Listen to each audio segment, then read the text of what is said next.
Hi guys, and welcome to another Hero of the Week. And what is it about ex-footballers having their finger on the pulse? This week's hero is Gary Neville, and he was here discussing the value of exams when it comes to getting meaningful employment.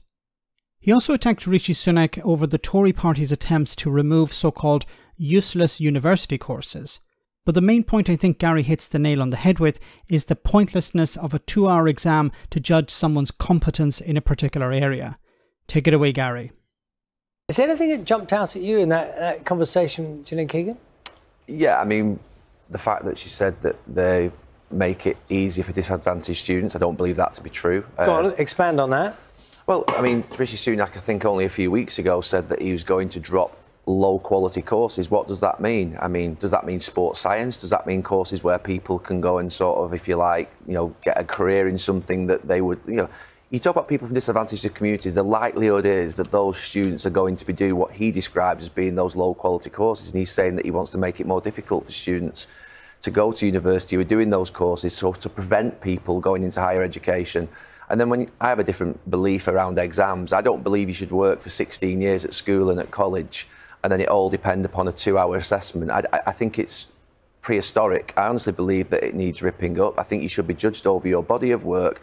There is easy ways to gain consistency in assessment through marking people's work and that they do over their coursework. And that does happen, obviously, at schools and at universities. Part of your grading does come from your coursework. But I believe that we need to move it all towards that. Because one thing I do agree with Gillian on is that actually in 10 years' time, no employer is going to look at your GCSE results, your A-level results. They're going to look at your experience that you've had in the workplace. But to get into the workplace in the first place, you may be judged upon what you've actually achieved in these results. And I think what you should have is a career passport, a body of work that you should be able to be proud of, that you should be able to refer to your employers and they should be able to look at. They're not going to look at an exam, which is so robotic and methodical and is out of date, I believe, in 2023. All your perspectives are really interesting.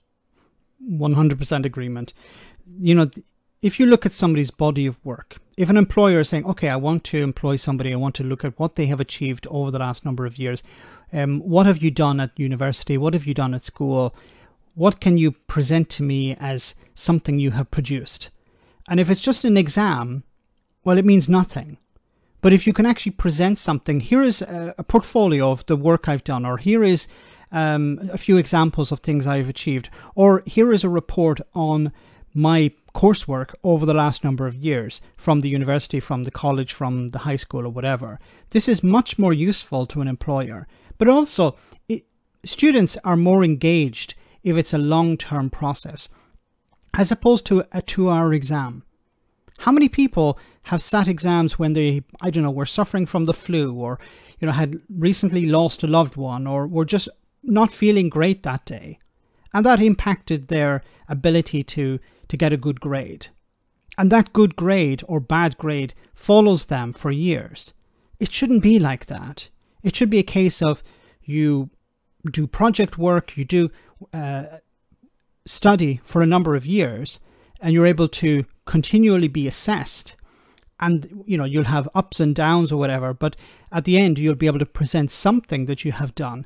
And you can increase the ability of getting a good result if it's something that you like. You can work with the teachers, the tutors to produce something that you like as well. And it's more engaging for the student, and it's beneficial to an employer because they can see in a much better way what somebody has produced. Let me know in the comment section, guys, what you think about all of this. But once again, I think Gary is hitting the nail on the head.